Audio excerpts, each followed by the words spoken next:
চলে এসেছে বিকেল সন্ধ্যাবেলা। আমরা সবাই আশীর্বাদ করবো বলে ধান দুব্বার পায়েস করে দিয়েছিলাম সন্ধ্যাবেলা, দুপুরবেলার পায়েস করিনি। আর যেহেতু অনুষ্ঠানটা পরের দিন হবে তার জন্য আগের দিন আর কেক কাটা হয়নি সেই দিনকার। তো এটা ছিল রোববারের ভিডিও। দেখো এখন ওকে আশীর্বাদ, ওর দাদু ওকে কী করেছে, ওর দাদুকে 3টে নোট দিয়েছিল, বলছে তো যে কোনো একটা তুলে নে, ও কিন্তু বড় নোটটাই তুলবে। তো দেখো সব ও এবার ও কিন্তু বড় নোট চেনে, মানে ও এখন নাম্বার যেহেতু পড়তে পারে তার জন্য ও এখন কাউন্ট করতে পারে, ওই জন্য এখনও বড় নোট বা ছোটো নোট কোনটা সেটাও বোঝে।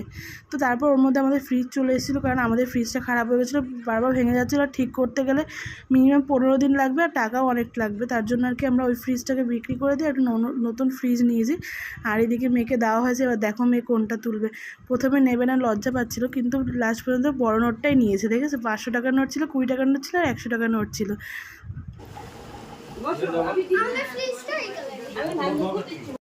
তারপর